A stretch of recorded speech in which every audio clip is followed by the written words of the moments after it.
Well, I was doing a Life last season here. BJ said that he'd come in possession of a terrific script called The Outgoing Tide. Would I be interested in reading it? And I read it, and as soon as I read it, I loved it. And I said, yeah, I'd definitely be interested. You know, there aren't that many parts anymore for a 70-year-old. And this was just such a great, wonderful role. So I said, yeah, I'd definitely be interested in doing it. And then we did a reading of it with about 200 people in the audience, and they went bananas for it. And we knew that we got something special. It's wonderfully funny, bitterly funny in places. It has all of Bruce's trademark sarcasm and irony and outrageous sense of humor.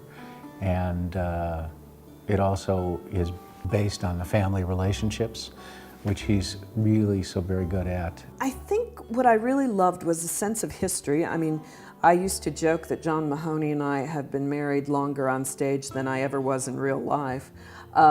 We've played husband and wife several times, but this is also two people that have lived a very long life together, the couple, Peg and Gunnar, and their son, Jack, in this play. And they have a great history. I think, too, John and I, having worked together and come from a similar background in Steppenwolf, already sort of have a shorthand and a simpatico feeling, and we've both been off doing different things. John certainly has had an incredible career in television and film and stage as well, and I've gotten to, you know, I'm a little bit more of a late bloomer, but we've been able to come back always to our roots in the theater, and I think we each bring our own experience, and then we have the experience of working together. There are some pretty major issues that I think are going to be conflicting for individual people. I myself am a little conflicted about some of the points of view that my character has, and I think that will be true of audience members. There will be an ongoing dialogue within each audience member about, how do I feel about this? Who am I siding with? Oh, I thought I was siding with Peg, but all of a sudden, no, I think maybe Gunnar's right. And I think that creates a very active place to experience a play from. And I think that will be very exciting for audiences to see. I think it's about forgiveness and love and support. And hopefully, if we do it right, because of Bruce's tonality, the way he writes all of his work has equal measures of humor and pathos, and to understand that those exist even in real life situations that are both dire and dramatic. That's how I deal with difficult subjects in real life, is with humor.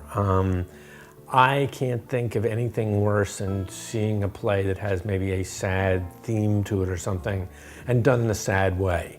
I think it's much more, when I go to the theater, I like to be jerked around. Make me laugh, make me cry, get me angry, put me in suspense. You know, my job as a playwright is to manipulate you. I'm Geppetto, you know, I'm pulling the strings. I want to make you gasp, I want to make you laugh, I want to do all those things, because that's the emotional response theater should do. And I think if you're writing something, say, that's sad, it's even sadder if the people were laughing earlier. I think audiences will love this play. First of all, I think they'll love the relationship between the husband, wife, and son. I think that they'll be fascinated and intrigued and maybe a little controversial for them about certain aspects of this. But it has so much humor, which sounds strange when you think about a person with dementia, but in the flashbacks that are shown of happier times and earlier times, there's just so much love and humor in there. I think it's got something for everybody. I think if audiences are anything like I was when I first read it, they're gonna love it, absolutely love it.